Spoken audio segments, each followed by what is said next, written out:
Pode iniciar, Rafa. Perfeito.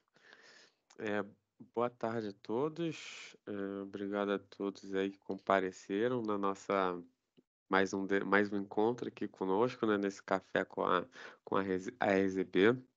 Eu me chamo Rafael Eudes, sou membro do comitê gestor aqui da Aliança, embaixador do Breakthrough from Plastic, e hoje eu vou estar mediando, né, ãh, a nossa conversa aqui, de mais um café com a Aliança. Hã, no Na atividade de hoje, né, a gente vai estar abordando esse tema, análise de resíduos sólidos classificados como rejeitos em 4 unidades de triagem no Rio Grande do Sul, embalagens poliméricas. Mas antes, né, da gente entrar em si no tema, né, de discussão aqui do nosso café, só para todo mundo que compreenda, né, qual o objetivo desse encontro, por que a gente tem se reunido, né, na sequência aí de encontros. Esses encontros eles sempre acontecem, né, na última quarta-feira do mês, de 2 às 15 horas. E o objetivo é que a gente faça uma troca de experiências, né, realize uma conexão aqui, tanto entre os membros, apoiadores da aliança, como também com a comunidade externa, todo mundo que tem interesse nesses assuntos aí que a gente vem abordando nesses nossos encontros. Então, a gente aqui tem um modelo que a gente é aberto, né, que os participantes proponham qual assunto a gente tem que abordar. Então, caso qualquer pessoa tenha interesse aí, em propor um tema, é só entrar em contato com a Kellen, que é secretária executiva da aliança aí pelos contatos que aparecem na tela. Para quem ainda não conhece, né, a Aliança Resíduo Zero Brasil, acho que também é sempre válido ressaltar, né, a Aliança Resíduo Zero Brasil se constitui em uma coalizão de ONGs, movimentos sociais, redes, associação, coletivos de pessoas físicas e jurídicas que desde 2004 reivindicam políticas de resíduos sólidos que garantam 100% de reciclagem, compostagem, com progressiva redução de rejeitos destinados a aterros sanitários. Entre os que integram a aliança, há um longo histórico de construção de políticas públicas, projetos e outras ações voltadas para a gestão socioambiental e sustentável de resíduos sólidos. Os nossos principais eixos, né, de atuação são reciclagem de orgânicos, banimento dos plásticos descartáveis, responsabilização do setor produtivo e produtores e a reciclagem solidária com catadoras e catadores de materiais recicláveis. Então, aqui é a agenda de hoje, né, a gente começou um pouquinho depois aí, devido às questões aí do link de acesso, eh, mas agora, eu vou, passar, né, justamente para a apresentação em si. Quem são os nossos convidados, né, quem que vai ser os palestrantes do dia de hoje? Teremos 2 palestrantes, uma é a Joyce Pinho Maciel, ela é Lado. do ela é doutora em engenharia civil, cofundadora da Apoiando Socioambiental e do projeto Remada Ambiental Manaus, e hoje integra o comitê gestor da Aliança Resíduo Zero Brasil. Junto com a Joyce, também temos a Andriele Brizola Bueno, que é mestranda em engenharia civil, trabalha na Apoiando Socioambiental com relatórios de sustentabilidade, acompanhamento de indicadores ambientais e cálculo de pegada de carbono pela metodologia GHG Protocol, e é apoiadora da Aliança Resíduo Zero Brasil.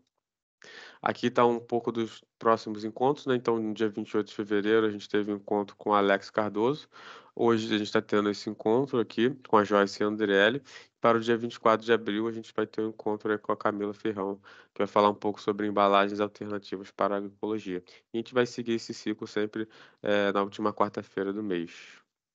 Então é isso, do meu lado. Agora, sem mais delongas, eu gostaria de passar a palavra para a Joyce e Andriele para, fazerem, né, a sua apresentação a respeito do tema. Então, a palavra está com vocês. Muito obrigado. Rafa.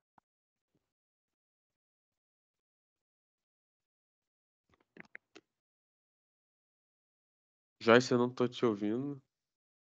Acho que eu vou ter que deixar o fone mais pertinho. Melhorou? Sim, sim. Boa Perfeito. tarde, então, a todos e todas. Eu vou fazer aqui o compartilhamento da apresentação.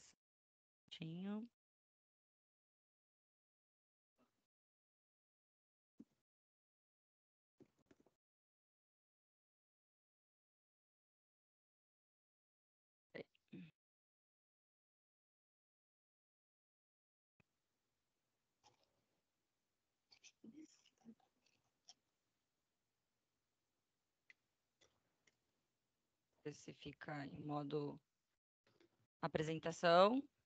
Tá aparecendo para vocês? Sim, Tá em modo apresentação? assim, perfeito. Então tá, oficialmente, boa tarde então a todos e todas. É uma alegria estar aqui com vocês, né? Compartilhando um pouquinho aí das nossas pesquisas. Agradecer aí a Aliança Resíduo Zero Brasil, né? Por ser esse parceiro aí de tantos trabalhos e pesquisas também. Essa pesquisa, então, que a gente vai apresentar, parte dela, né, faz parte do meu doutorado, que foi, então, defendido no ano passado, sobre gerenciamento de resíduos sólidos urbanos e economia circular, na cidade de Santiago, no Rio Grande do Sul. Mas, ao longo dessa pesquisa também, a gente teve a contribuição de outros estudos, né, de mestrado, relacionado também a esse tema das embalagens poliméricas, através de outros colegas que também, né, fizeram seus estudos através do Núcleo de Caracterização de Materiais da Unicinos. Esse doutorado foi um doutorado acadêmico para inovação, né, ligado ao PPG da Engenharia Civil da Unicinos. Daqui, boas-vindas ao professor Carlos Moraes, que é o coordenador, a professora Feliciane, também, que é uma das coordenadoras, estão aqui conosco, e também a Andriele, que foi minha colega aí de pesquisa, né, que muito, né, pegou junto, literalmente, comigo durante esse período aí do doutorado. Ela estava como estudante de iniciação científica até então. A Andriele hoje se encontra no mestrado, então, assim, já tivemos muitas etapas aí, né, de trabalho juntas e de pesquisa também. Então, como autores, estou eu, né, a Andriele, o professor Carlos. Vale ressaltar, então, que o que a gente vai apresentar é um pequeno recorte da tese, que foi a análise de resíduos sólidos que nós avaliamos, né, como rejeitos dentro de unidades de triagem, né, que também conhecidos como unidade de triagem ou unidade de reciclagem, e teve um foco especialmente para as embalagens poliméricas. E aí, o que acontece? Assim, durante o doutorado, a gente avaliou muitas possibilidades de estudos, né? De temas, especialmente para aprofundar dentro desse contexto, não só de Santiago, mas também dentro ali da região metropolitana de Porto Alegre. E a gente identificou que essa questão dos rejeitos era um ponto focal, assim, o quanto que cada vez mais a gente estava identificando que o volume estava aumentando dentro dessas unidades e a gente queria entender um pouco desse fenômeno. Então, a questão das embalagens poliméricas, também conhecidas por embalagens plásticas, elas estão nesse centro dessa discussão, porque a gente está passando, né, por um período aí em que nós estamos visualizando um grande impacto ambiental, e não só ambiental, mas social, em virtude dessa grande geração, né, de embalagens plásticas. E são diversos impactos que nós temos acompanhado, que são causados aos ecossistemas. Então, nós identificamos, né, dentro desse contexto, as unidades de triagem como unidades de triagem de resíduos recicláveis, porque muitas cidades dispõem das áreas de transbordo. Então, as áreas de transbordo são aquelas áreas em que todo o resíduo domiciliar coletado na cidade, misturado, são encaminhados e de lá são encaminhados para aterro sanitário.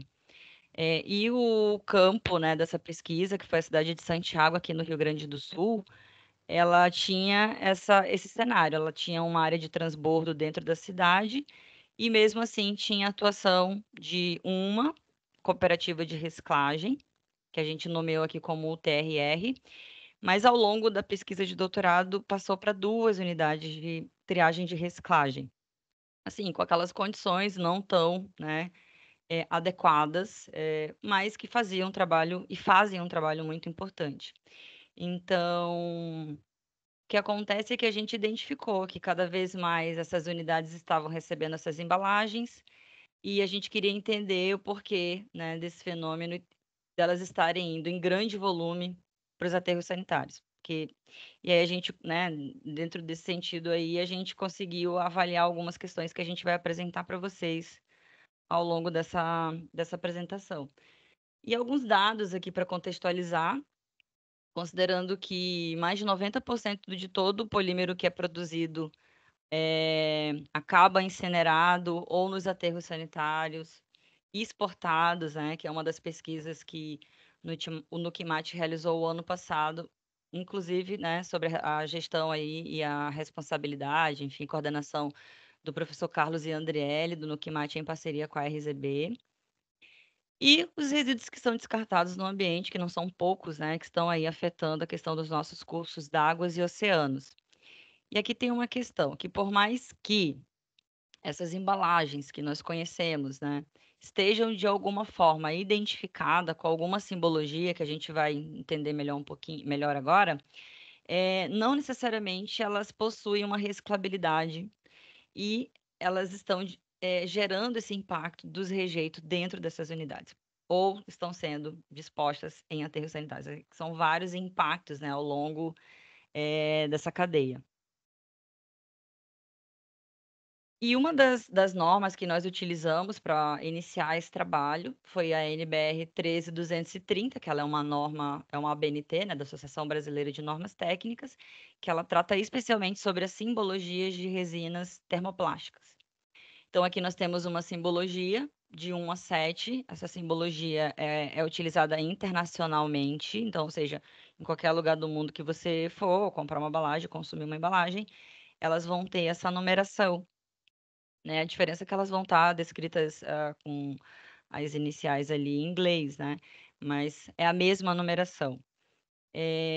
Essas resinas, especialmente, nós identificamos que elas são aplicadas muito, né, em grande quantidade em embalagens do setor alimentício, que tem gerado uma quantidade muito grande dessas embalagens. E uma outra questão que a gente traz aqui do total dessas embalagens que são produzidas, 39, quase 40% desse percentual tem um ciclo muito curto, que, né, são descartados em até 1 ano, ou até muito menos que isso, que são as embalagens conhecidas como de uso único. Então, muitas dessas embalagens, elas estão sendo aplicadas nesse setor alimentício e também tem essa identificação de outros. Então, essa identificação outros, para a norma, não para a norma, mas para o senso comum, diga assim, para a grande população, gera uma confusão enorme, porque sequer as pessoas conseguem identificar quais são essas embalagens, né, pela sua simbologia. Mas, no entanto, essa simbologia 7, por exemplo, ela é conhecida como as embalagens de engenharia. Elas são compósitos, né? Ela compõe na sua estrutura ali mais de um tipo de resina. E aqui essa imagem que eu trouxe aqui é um exemplo, né? Onde numa mesma embalagem ali você vai ter mais de um tipo de resina empregada nessa embalagem. Então, esses compósitos aí, que não sei nem se dá para chamar isso de embalagem plástica, como diz o professor Carlos, né?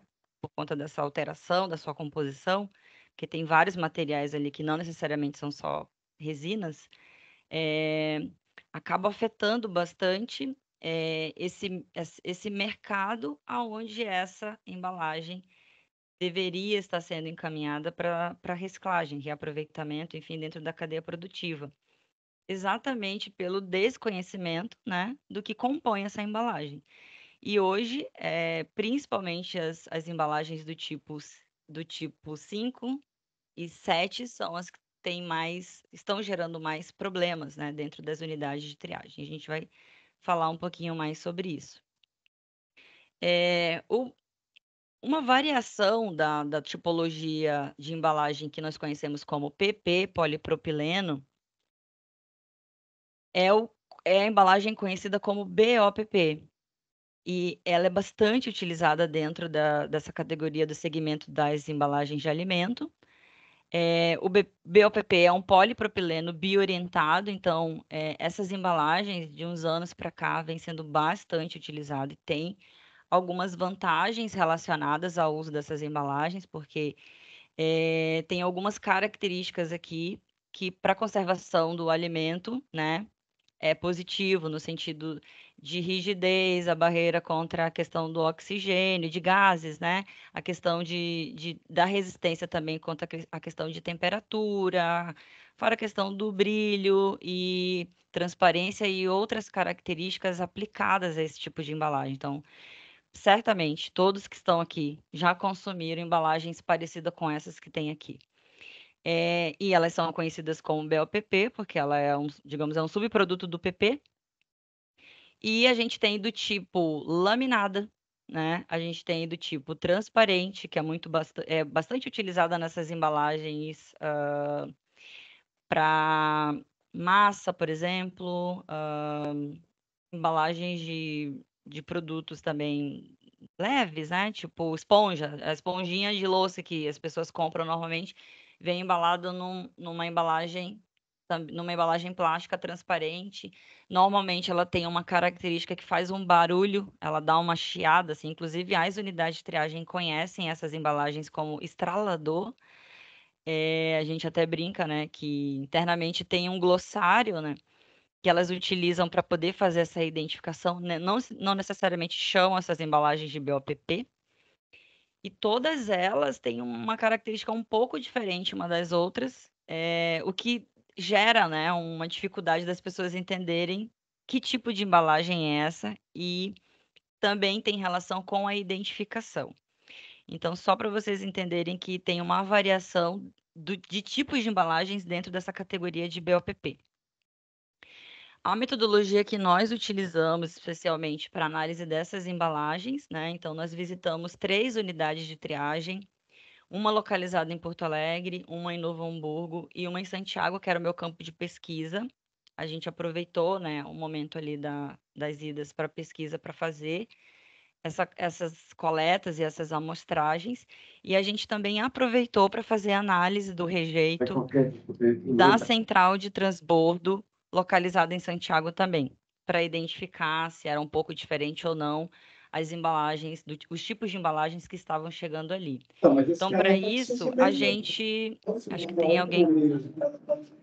alguém com o microfone ligado aí. Então, a gente também, a partir dessa coleta dessas amostragens, a gente fez, né,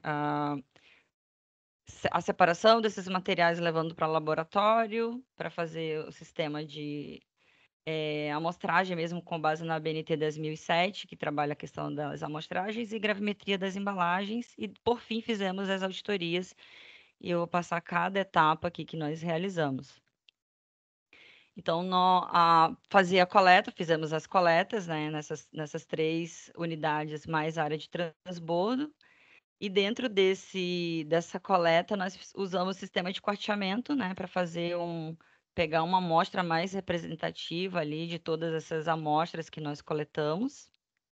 E aí, como é que funciona esse sistema de quarteamento? Dividia todas essas embalagens em 4 partes, ia fazendo ia misturando, digamos assim, né, essas pequenas amostras para ter uma única amostra no final, para a gente fazer primeiro a identificação dessas embalagens, depois a pesagem dessas embalagens, e fizemos isso manualmente para todas elas, né, para cada uma das coletas realizadas, todas em laboratório, né, utilizando, né, todos os EPIs necessários, né, as balanças também da própria universidade, balanças de precisão. Essas coletas elas foram realizadas no período entre 2020 e 2021, né? Especialmente esse recorte aqui, os resultados são durante esses 2 anos. A gente teve mais amostragens no ano de 2022, que vai ser uma próxima publicação que a gente vai fazer. E especialmente a gente vai apresentar esse recorte aqui para vocês. Então, nós fizemos a separação dos resíduos, né, conforme aos tipos de embalagens. E por fim, né, depois de pesar, de fazer o sistema de quarteamento, fazer a pesagem, separação por tipo de material, a gente fez a auditoria de marca, né? E dentro da auditoria de marca, já empregando também a gravimetria, porque aqui a gente teve que fazer toda a separação de todas as embalagens por tipo de material, nesse caso resinas, mas a gente teve que adaptar aqui para poder ficar dentro dessa metodologia da Break Free from Plastic, que é uma metodologia já utilizada em muitos lugares, e tem toda uma documentação do passo a passo de como é realizada essas auditorias. Basicamente, elas são realizadas em ambientes de rios e mares. Nós fizemos digamos assim, uma auditoria diferenciada, porque dentro da estrutura da Break Free não se fazia auditorias nas unidades de triagem. Acredito que a primeira realizada foi uma pesquisa realizada pelo Instituto Polis com a Horas Boa, acho que a Beth pode me confirmar depois, mas foi feito numa cooperativa a primeira cooperativa lá de São Paulo, né? Dentro de um ambiente de cooperativa de reciclagem. Então, a gente resolveu fazer essas auditorias exatamente para a gente entender quais eram essas embalagens que estavam, né, chegando nas unidades, mas não só isso, porque o nosso objetivo central aqui era realmente fazer uma análise das embalagens que estavam resultando em rejeito dentro das unidades, ou seja, estavam sendo encaminhadas para aterro sanitário.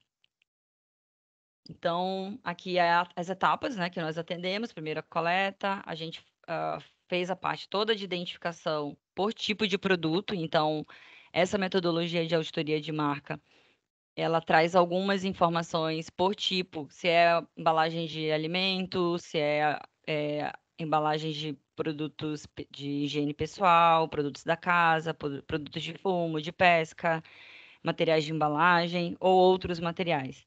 E também ela faz uso dos tipos de resina, por tipo, que foram aquelas que eu apresentei lá para vocês, de 1 a 7, conforme a simbologia da norma 13230 de 2008, né, das simbologias ali das resinas plásticas. E, por fim, a gente identifica as marcas, né, todas as marcas produtoras dessas embalagens. Da tese, a gente não divulgou a parte das marcas, né? Nós ficamos concentradas ali, basicamente, no tipo de identificação do tipo de produtos e a identificação do tipo de material. Mas a gente entende que a gente vai ter a possibilidade agora de fazer uma publicação trazendo todas essas informações, né? Incluindo, somando as amostragens que nós fizemos em 2022. Então, aqui foi o resultado desses resíduos que nós amostramos em todas essas unidades. No total, foram 9 amostragens realizadas dentro desse período, né? Santiago, basicamente, a gente fez 6 coletas amostrais. Novo Hamburgo, 2, e em Porto Alegre, 1, dentro desse período aí comentado. E agora a gente vai apresentar um pouco para vocês sobre os resultados. A Adriele vai falar um pouquinho sobre essa parte e eu vou complementando aí conforme a necessidade. Boa tarde, gente. Então, apresentando um pouquinho para vocês os resultados que a gente encontrou com essa pesquisa. O total de embalagens que a gente analisou, contabilizadas, foram de 405 embalagens, que a gente mostrou, então, nessas 3 unidades de triagem, e que, então, seriam rejeitos para essas cooperativas. Aqui, então, no gráfico, nesse primeiro gráfico, a gente apresenta qual que foi a distribuição dessa quantidade de embalagens. Obviamente que Santiago tem um maior percentual, porque a gente fez mais amostragens, então, na cooperativa lá de Santiago, até mesmo a gente explicando, né, o porquê que a gente fez mais amostragens em Santiago do que nas outras, porque na época, Santiago, para quem não conhece, é uma cidade bem isolada, assim, né, basicamente umas 7 horas de carro de transporte, então a gente quis garantir que a gente teria amostragens suficientes para poder fazer essa análise. Pode passar, gente. Então, considerando essa classificação que tem no Break Free from Plastic, que separa, então, as embalagens por suas tipologias, né, entre produtos alimentares, cuidado pessoal, materiais para fumar, fishing gear seriam materiais de pesca e materiais de empacotamento e outros, né? Porque como essas auditorias, elas acontecem, como a Joyce já comentou, elas acontecem em praias, né, em outros lugares, então tem todas essas classificações para quando a gente vai, então, estar classificando esses materiais e a gente poder separar. Mas aqui, como a gente já previa, em alguns estudos já apontavam isso, né, nos relatórios, muitos da Biplast também, né, e até mesmo pelo tempo de uso, né, a gente vê no dia a dia que a gente acaba utilizando, comendo um alimento que vem embalado em plástico, tudo é plástico, né? Então, a principal categoria que representa as tipologias de embalagens é da food packaging, que seriam, então, embalagens alimentares. Então, 84% da amostragem total das 405 embalagens são representadas por embalagens de alimentos. Pode passar, Joyce, por favor. E aqui trazendo por tipo de produto, né, o gráfico ficou um pouquinho menor, mas a gente consegue ver que a maioria de todas as amostragens que a gente fez aqui separado por meses, né, de Santiago, da coleta seletiva, todas as amostragens que a gente encontrou são, a maior grande parte de produtos alimentares, então essas embalagens que são identificadas como rejeitos nas unidades de triagem, né, no transbordo também. Andrelli, deixa eu te incomodar rapidinho. É que tá chiando, eu não sei se é o teu computador, se tem alguém com o microfone aberto. Eu queria só pedir uma ressalva aí, se tem alguém com o microfone aberto para fechar, por gentileza. Que daí fica ruim, compromete um pouco a tua fala na compreensão. Sim. Tá melhor? Ou ainda tá com barulho? Tá melhor.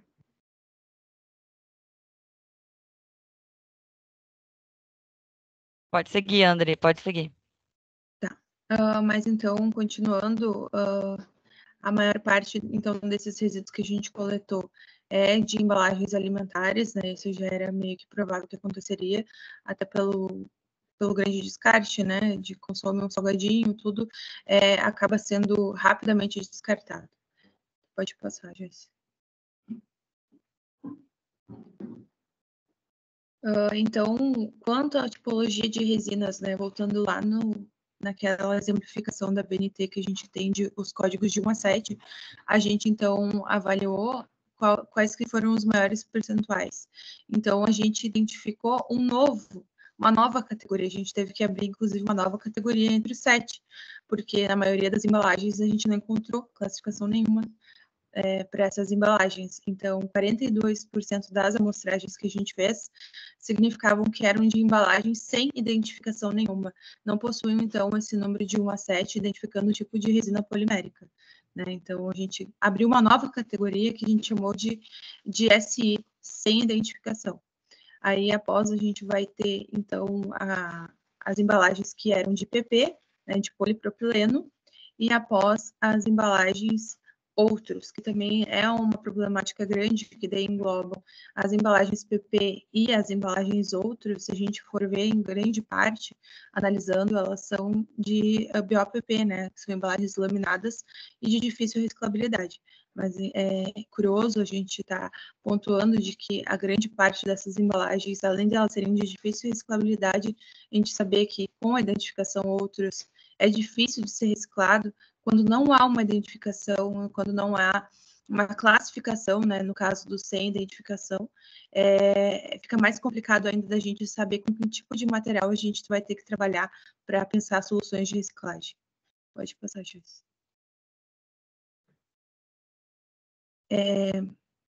E aqui a gente traz novamente separado por tipos, né, de embalagens. Eu acho que esse gráfico aqui ele só está diferente do outro, mas segue a mesma resolução do anterior. Pode passar. Aqui acho que é importante ressaltar que ali o gráfico anterior a gente está falando sobre o total de 405 embalagens e aqui a gente consegue enxergar direitinho a distribuição entre elas, né? E a gente consegue perceber o quanto que, né, cada um dos locais onde foram amostradas, né, essas embalagens, a distribuição certinha ali, né? O quanto que essas embalagens sem identificação, ela é digamos assim, ela foi o foco. E para nossa surpresa, né, André? Porque a gente estava esperando, basicamente, que nós fôssemos analisar as embalagens em maior quantidade de PP o número 7, e a gente foi pega de surpresa aí com maior volume de embalagem sem identificação. Exatamente. Aqui, então, avaliando se os materiais eles se tratavam de multicamadas ou de camada única. Então, a maior parte da coleta, né, dessa amostragem, se tratou de embalagens de camada única e 18% de multicamadas. Pode passar, Jéssica. Camadas pensando naquela figura inicial que a Jéssica representou, né? Dos tipologias de embalagens e seus diferentes compostos de materiais que compõem. André, o teu microfone tá meio tremido, vê se não é o microfone, o teu som tá meio tremido. Achei que era só eu, mas tem mais gente falando. Ai, eu vou tirar aqui, eu tô com esse fone, vou ficar sem o fone, então vocês me escutam melhor? Esse é o áudio daí do computador. Tá ainda, parece que tem um tremidinho, sabe? Não sei o que é. Foi minha conexão, então. Ah, pode ser. Se ficar muito ruim, eu te aviso. Tá, obrigada, Fê. E aqui, né, avaliando por tipo de coleta, né, de cada coleta que foi feita, se a camada é única ou se é multicamada, a gente tem que a camada única, né, foi o resultado mais expressivo que a gente obteve, então, em cada amostragem feita. Aqui eu queria complementar que mesmo essas embalagens que nós identificamos como camada única, basicamente foram as embalagens de PP, sendo que essas embalagens de PP, muitas delas eram embalagens metalizadas. Ao longo das nossas análises, a gente, né, teve essa identificação. O que quer dizer que o BOPP, sendo um polipropileno biorientado, também trata-se de um compósito de materiais. Então, aqui, basicamente, o que a gente distribuiu entre multicamada e camada única, muitas dessas embalagens, na verdade, são multicamadas. Então, ficou realmente ali essa questão da simbologia, ela é bastante crucial, porque basicamente, sem essa identificação, né, bem concreta ali nas embalagens, fica muito difícil dar uma destinação mais adequada para essas embalagens. Então, nas cooperativas, especialmente, eles conhecem pelas características do material. No entanto, se esse material não está separado de uma maneira adequada, a indústria da reciclagem também não vai receber, né? Como não estava recebendo, basicamente, como a gente estava identificando esses materiais no rejeito, nós já estávamos entendendo que a grande maioria dessas embalagens, elas são embalagens do tipo PP e 7 ou BOPP, porque as embalagens não são identificadas como BOPP. É um tipo de PP somente. Então, fica bastante confuso para quem do outro lado está consumindo essas embalagens, né? Naquela informação de que basicamente todas elas têm potencial, sim, de serem encaminhadas para reciclagem, mas no final do seu ciclo de vida não estão indo, né, para reciclagem como muita gente imagina, né, que está consumindo lá uma embalagem de batatinha, de salgadinho, bolachinha, e que esses materiais estão voltando, né. A gente trouxe algumas considerações aqui, que o que mais ressaltou foi essa questão da identificação, né, da norma. Então, é super necessário que essa identificação passe a ser uma obrigação, né, e não simplesmente algo do tipo uma recomendação para as indústrias das embalagens, porque se elas não estão identificadas, a gente não consegue, né, o consumidor não consegue identificar que embalagem é essa que ele está consumindo. E também no processo final das cooperativas, elas não conseguem nem sempre identificar, mesmo que conheçam as características dessas embalagens. Então, tem um abismo aí entre, né, essa regulamentação do que é necessário identificar e, na prática, né, o que está acontecendo. Basicamente, a dificuldade tem sido de retorno das embalagens que eu já citei, de PP, PS e outros, que é o número 7. E um outro fator que tem relação com esse baixo retorno é o valor de comercialização desses materiais, que estão variando entre R$ 1 e R$ 1,07. Isso baseado num levantamento que a ANCAT fez em 2019. Esse cenário deve ter mudado já bastante agora, porque caiu muito o valor dos materiais, né? Então, acredito até que esse valor das embalagens flexíveis está bem menor do que esse que a gente avaliou na ocasião ali. Joyce, só uma E, dúvida aqui, é 1 a 1,07 o quilo? sim, de O R$ 1 valor do a quilo. 1,07 o quilo O desses quilo, faltou materiais ali. flexíveis, Ah, isso.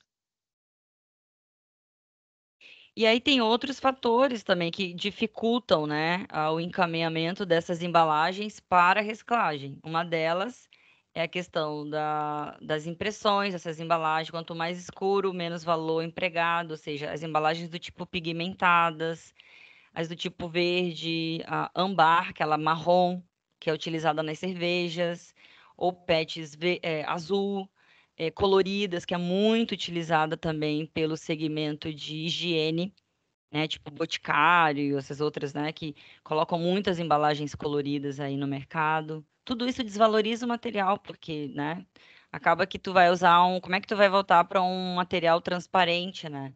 Aí não, tu vai usar aquela resina para empregar no material de baixa qualidade, e daí com isso também esse valor dessa comercialização desse material também diminui. Enfim, a gente tem uma outra questão aqui que é bem importante, que trata sobre a questão dos geradores, né? Ou seja, é necessário, é urgente a minimizar a geração dessas embalagens, porque a gente conseguiu, nessa amostragem que não foi pequena, né, de 405 embalagens, identificar que, né, mais de 40% dessas embalagens aí, elas estão sem identificação, e todas essas embalagens que nós identificamos foram para aterro sanitário, né? Nós só resgatamos ali uma amostra para garantir realmente que elas estavam ali, né, dentro daquela amostragem. E as embalagens de BOPP, por mais que tenha tecnologia para a reciclagem, ela é muito incipiente no Brasil. Eu não sei se vocês já ouviram falar da Erema Plastic Recycling, que é uma empresa da Áustria que fabrica vários equipamentos para reciclagem desse tipo de resina, do tipo BOPP. Eles já estiveram aqui no Brasil apresentando cases, mas os equipamentos são muito caros, né? Então, não se tem investimento, né, até então, para esses equipamentos. A reciclagem mecânica é algo conhecida e muito realizada, né, graças aí às cooperativas existentes, catadores e catadoras no país. Então, óbvio, deveria ser mais incentivada, mas hoje não é um cenário, né? Porque o investimento necessário para trazer equipamentos que nem esses para cá, né, teria que realmente ter toda uma cadeia estruturada para estar recebendo esse material. E a gente tem poucos investimentos na reciclagem, a gente sabe, né, porque acompanha esse cenário no país.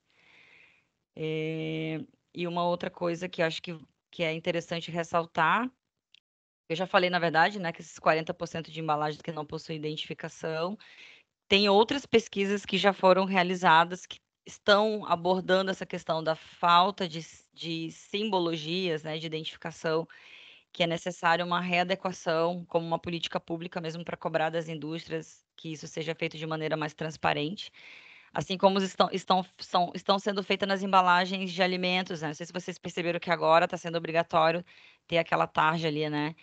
Sobre a questão de açúcares, gordura, né, saturada. Então, a mesma coisa, a simbologia é algo que impacta significativamente a questão ambiental. E não só isso, né? Tem gerado prejuízo às unidades de triagem, porque uma questão que eu não trouxe aqui é as cooperativas, no final das contas, não recebem pela triagem dos materiais, estão triando esses materiais sem receber por isso, e embalagens que estão sendo encaminhadas para aterro sanitário, né? Então, duplamente penalizadas. É necessário urgente que algo seja feito nesse sentido. E o cenário da pesquisa que se continuou em 2022 só confirmou todas essas informações que nós trouxemos. A diferença é que nós dobramos, basicamente, a quantidade de embalagens analisadas. Chegou em 1.000 e poucas embalagens analisadas com as amostragens do ano de 2022. Então, isso é um pouquinho, né? Um pouquinho da nossa pesquisa aí, relacionada especialmente às tais embalagens, que resultam em rejeitos em unidade de triagem. E ela confirma também com outras informações que foram utilizadas da própria Abiplast de 2021, que o maior percentual de aplicação de polímeros ou resinas plásticas no setor da indústria é o PP. Chega a 20% desse tipo de resina que é colocada no mercado, né? Então, se explica, a gente está produzindo em torno de 20% e esses 20% não estão sendo recuperados, né? Ou seja, a gente só está colocando no mercado e esses 20% ou estão escapando no ambiente ou estão indo para aterro sanitário, e um percentual muito pequeno, né, que dialoga com os percentuais de reciclagem das cidades, de 2% a 3%, que é total dos resíduos, né, que estão sendo recuperados. Então, o plástico fica lá, sei lá no finalzinho do indicador da recuperação mesmo, né, que está retornando para a reciclagem de fato. E é isso. Queremos agradecer a oportunidade de estar apresentando um pouquinho sobre essa pesquisa e deixar o nosso agradecimento, né, às cooperativas que nos apoiaram durante essa pesquisa, a Univale, a Vila Chocolatão, né, que abriu ali as portas para que a gente pudesse fazer essas amostragens, e a cooperativa APS, localizada em Santiago, que nos acolheu aí também para realizar essa pesquisa, ao CNPq, ao Nucimate aí também, que tem sempre colaborado com as nossas pesquisas. André, tu quer fazer algum comentário, complementar? Não, só depois eu vou comentar com vocês o preço atual da comercialização do BOPP, né? O estrelador, como eles comentam nas cooperativas. Assim que eles me retornarem, porque a gente acompanha as cooperativas aqui do Rio Grande do Sul, né? Eu mais as cooperativas de Canoas, mas eu sei que não tá mais em R$1 esse valor, assim, de comercialização. É centavos, né? O preço do quilo da comercialização do BOPP, do estrelador. Então, e praticamente essa venda é tão complicada que às vezes eles levam aquela venda casada, né? Que no caso compra um material de maior interesse e acaba levando o BOPP, mas para, né, a gente ainda esse rastreio do que é feito com essa embalagem, se ela de fato vai ser reciclada, o que é feito com ela, a gente ainda não tem, né? Então é um ponto de interrogação ainda na nossa pesquisa e que seria algo que a gente às vezes é difícil de acompanhar e de rastrear, né? Mas são essas minhas considerações, depois eu passo esse valor para vocês. Sim, então a gente deixa aberto aqui para que vocês possam tirar dúvidas, curiosidades.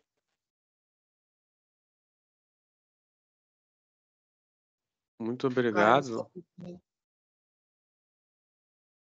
Muito obrigado, Joyce, Andriele e Carlos, pelo estudo desenvolvido. Muito importante a gente olhar, né, os rejeitos das cooperativas para a gente entender quais outras soluções a gente consegue implementar.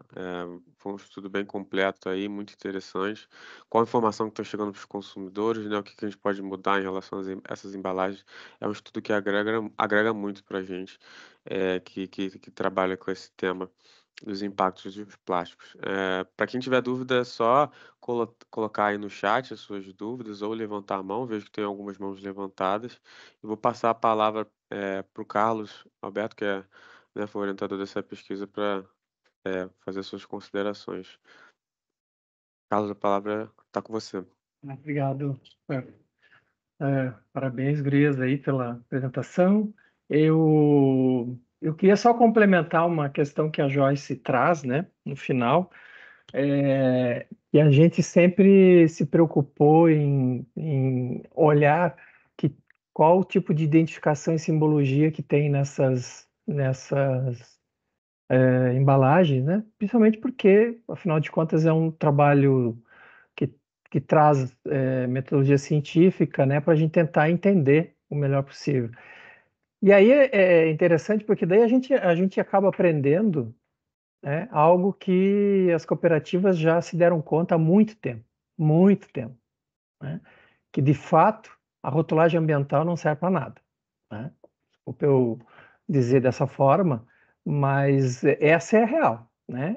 Se eles fossem se pautar e consequentemente o mercado da reciclagem também, né? Então é uma rotulagem construída já pela BNT há muito tempo atrás e que ela, além de não servir, ela é muito mal usada. Então, né, os catadores foram obrigados a criar uma outra forma de como identificar esses materiais, né? Até porque eles também não têm um equipamento lá para ficar analisando quimicamente o que é exatamente cada um, né? Se a gente for falar, quando a gente fala em PP e o BOPP, que aparece muito metalizado, que é talvez em volume o que mais está presente junto com o polistireno no rejeito, né? Existem mais de 60 mil composições de PP, né? E assim a gente vai para cada um dos outros principais polímeros, né, que são utilizados na indústria hoje, né, para produzir. Então, assim, é urgente, né, um outro olhar aí, né, nesse sentido, para proibir aqueles plásticos polímeros que não são recicláveis, né, e que acabam gerando um custo para as cooperativas, um custo grande, porque elas perdem muito tempo, né, separando esses materiais que não servem, que não são comercializados, né, e um tempo que, né, tem um valor muito baixo, inclusive, né, já que a gente tem visto que o preço por quilo dos materiais reciclados vem caindo de forma exponencial, né? Era isso.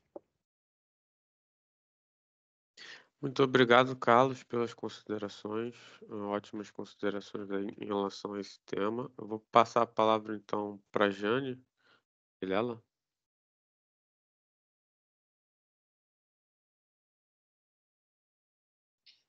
Eu vou tentar abrir minha câmera, ver se não cai a internet.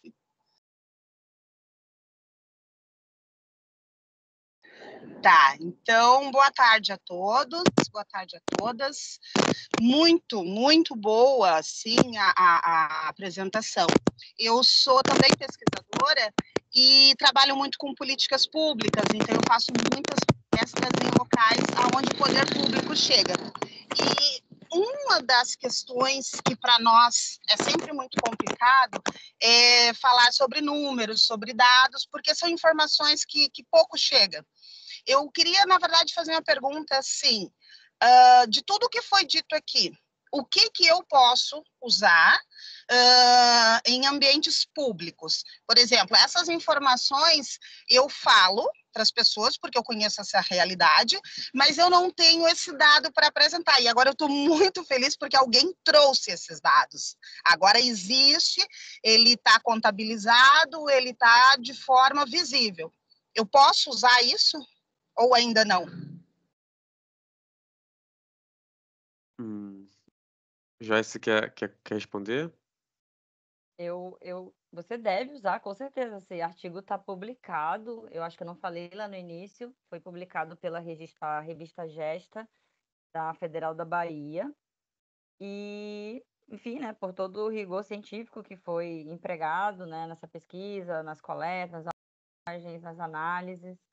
E eu acho que sim, pode ser um balizador para que tu possa, né? Não sei exatamente, eu não entendi se você é servidora pública ou, enfim, tá diretamente lidando com essa questão das compras, mas sim, é um balizador, porque, por exemplo, se você vai analisar essa questão das tipologias, principalmente as de PP, que são as flexíveis, são as que são mais problemáticas hoje, né? Que estão sendo encaminhadas para aterro sanitário. Eu acho que talvez uma grande resistência que você enfrente é que, como se trata da maioria que a gente apresentou os dados, que são embalagens do segmento de alimentação, então isso pode ser um problema sim, porque basicamente hoje, o que acontece com as compras escolares? Carnes, né? Às vezes até frutas embaladas, verduras embaladas, que é uma coisa absurda, né? Acontece no dia a dia das escolas, das aquisições.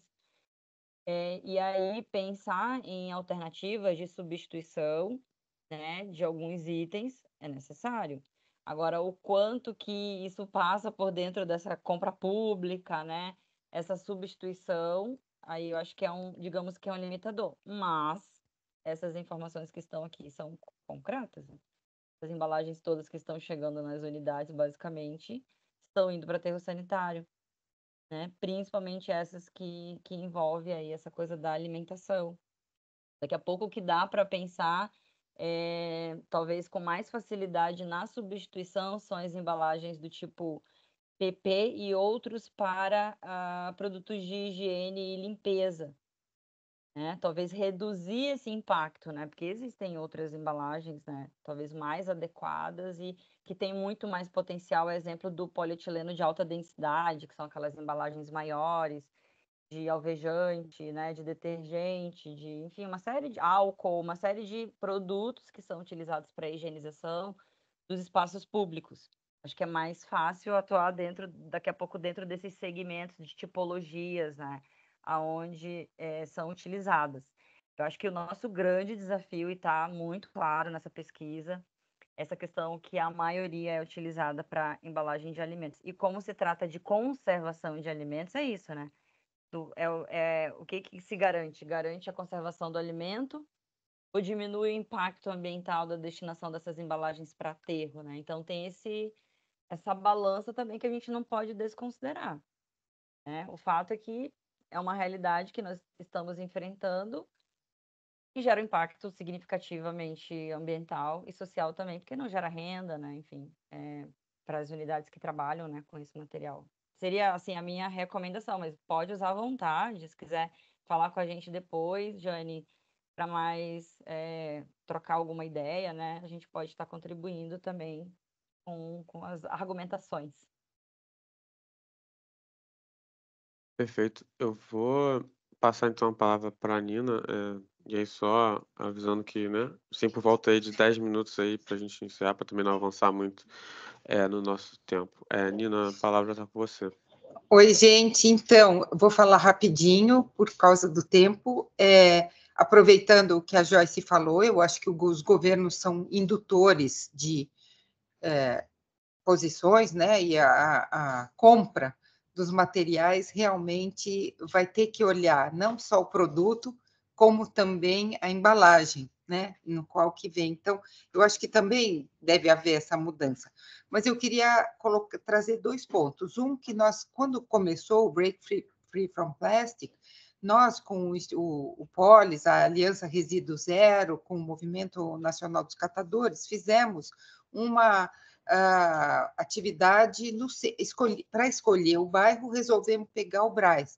E muitos de vocês vão lembrar a dificuldade que foi, eu acho que toda essa pesquisa que vocês fizeram, que é muito mais científica e aprofundada, mas realmente a grande parte das embalagens era sem identificação, o que nos dificultou, porque o nosso propósito era o Break Free from Plastic.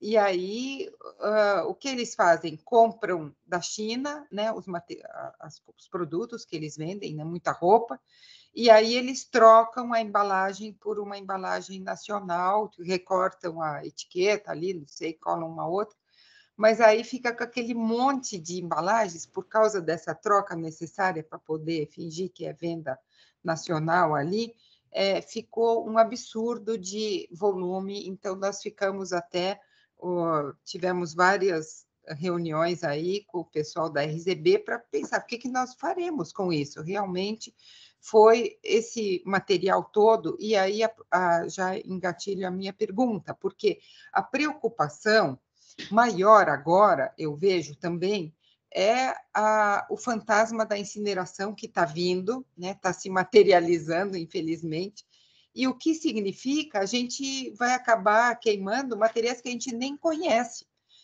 Uma coisa é você falar, bom, queimando plástico do tipo ABC, você pode até tentar controlar ou entender que tipo de poluição que vai haver. Agora, esses materiais sem nenhuma identificação e essa infelizmente, essa incineração que está vindo indiscriminadamente, falando até que vai ter os tais dos filtros, que a gente sabe que não vão conseguir segurar nada, né? Então, como que vocês estão vendo, a partir dessa pesquisa, a questão da incineração?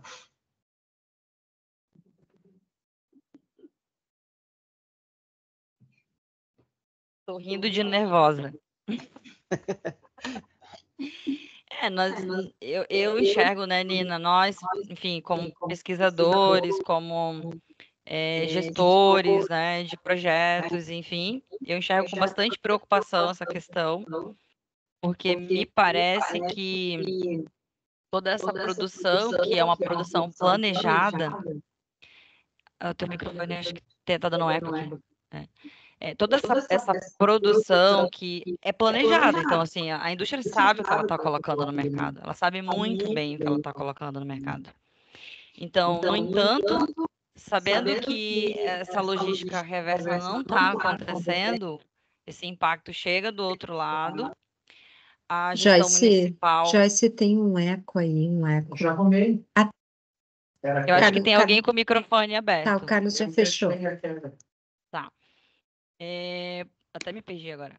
Por outro lado, a indústria, né, tá colocando, sabe o que está colocando no mercado, ela sabe muito bem esses dados, e a gente fica sem ferramentas, né, institucionais, governamentais, para combater isso, porque a gestão pública está absorvendo os custos, né? A indústria está externalizando os custos à gestão municipal. A gestão municipal não dando conta de fazer a gestão de forma adequada, o encaminhamento desses materiais da forma mais adequada, que seja para compostagem e reciclagem, abre um leque e uma possibilidade muito concreta de outras tecnologias, como a incineração, né? Seja algo, uma solução, né, entre aspas, para cobrir esse problema, mas a gente sabe que não é a solução, né? Porque não é sustentável, a gente, né, se posiciona contra, né, a incineração de resíduos sólidos urbanos, e sem falar desses resíduos aí que são plásticos e mistura compostos de materiais que sequer a gente sabe o que tem aí, que é um grande problema, né? Não é no senso comum, as pessoas acham que é tudo plástico, é tudo a mesma coisa. Não, a gente viu ali, é isso que a gente apresentou, só os plásticos, os termoplásticos. A gente nem chegou nas outras tipologias de resinas que são colocadas também, principalmente os plásticos de engenharia, ABS e outros, né, que não estão aqui, que não foram divulgados aqui. Então, o problema é bem maior. Então, assim, eu vejo com bastante preocupação isso, né, considerando esse cenário em que nós estamos, pela gestão pública, a forma de gerenciamento um pouco frágil, nesse sentido, né, das cobranças, né, de ter muito mais claro quais são essas embalagens, quantidade dessas embalagens que estão sendo colocadas no mercado, até para que a gente pudesse ter uma cobrança mais direta, né, tipo, indústria X, tu colocou X toneladas de embalagens de VLPP no mercado. O que tu recuperou dessas X toneladas que tu colocou? A gente não tem como fazer esse direcionamento para uma grande indústria, né? Porque quem fabrica a matéria-prima é aí as embalagens vão ser empregadas em muitos tipos de embalagens, né? É que nem a gente falar o exemplo de um telefone celular. A marca é Samsung, mas se você vai pegar um aparelho celular e você vai identificar cada componente que está ali, é de algum lugar, né? Então, são muitas marcas envolvidas, distribuidores, segmentos.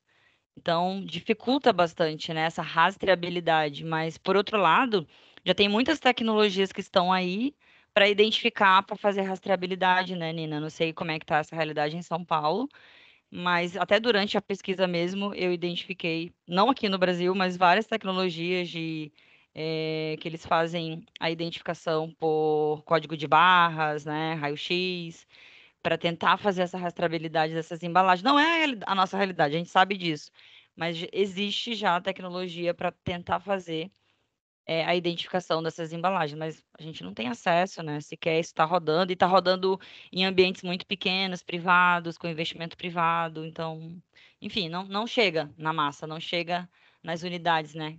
O que a gente tem acompanhado, de fato.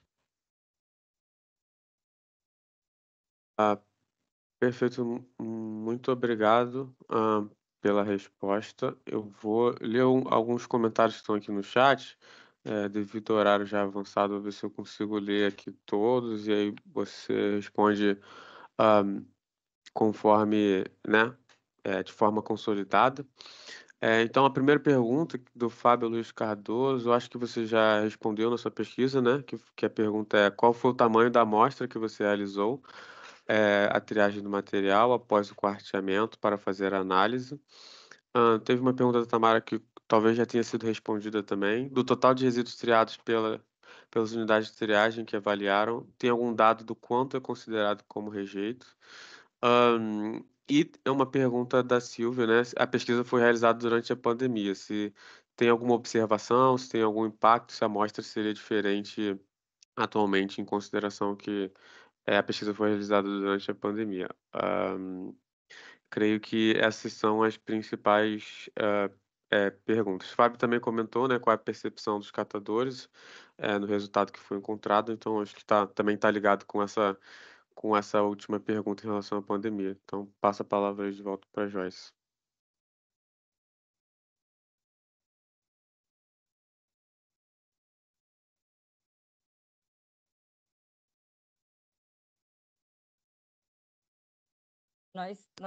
Nós apresentamos um quadro ali para não demorar muito. A gente pode também estar complementando essas respostas, né? Pessoalmente para as pessoas que fizeram a pergunta. Mas nessa distribuição desse quadro, depois do quarteamento, a gente teve ali depois do quarteamento, em torno de 1,5 kg de tá? E essas embalagens são muito leves, né? Então o volume era bem maior do que o peso dessas embalagens. Tá mais ou menos a média por amostragem, de 1,5 kg, mais ou menos, para cada uma das amostragens após o quarteamento. E qual foi a outra pergunta? Impacto dos resultados por ser pandemia e a percepção dos catadores dos resultados encontrados. André, quer responder? Em relação ao impacto quanto aos catadores, né? A gente também, em outros momentos dessa pesquisa, esse é só um recorte, como a Joyce já comentou, a gente rodou um formulário com diversas cooperativas, né, Joyce? Quantas foram mesmo? Foram 20, 30 cooperativas? Do total? Não entendi. Isso, que a gente rodou a pesquisa, né? A gente rodou um Região formulário. metropolitana e Tá. Vale dos Aqui Sinos, eu na acho que deu região, 30 ou em torno 40, né? em torno disso. 30 a 40 unidades na região metropolitana de Porto Alegre. Questionando quanto à reciclabilidade, né? Além dessa análise que a gente fez em loco, de coletar esses rejeitos, a gente também rodou essa pesquisa e os resultados foram muito similares. A gente também tem um outro artigo que é sobre somente a pesquisa, né, que a gente fez, mas e quanto à pandemia, né? Então, quer dizer que os catadores tiveram essa percepção de que os resíduos eles não são comercializados, né? A mesma, muito similares aos resultados que a gente encontrou realmente analisando o próprio rejeito, né? E quanto ao impacto da pandemia, acredito que, claro que o padrão de consumo mudou, né?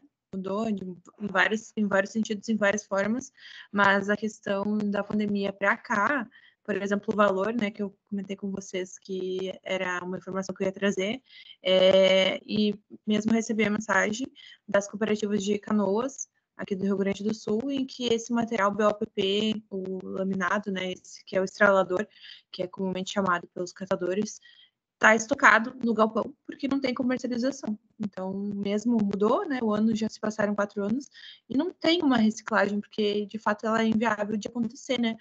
Devido a essa emissividade de materiais que ele compõe essas embalagens, né? Então, é isso. Joyce? A impressão que eu tenho é que mais aumentou o volume do consumo durante a pandemia do que reduziu.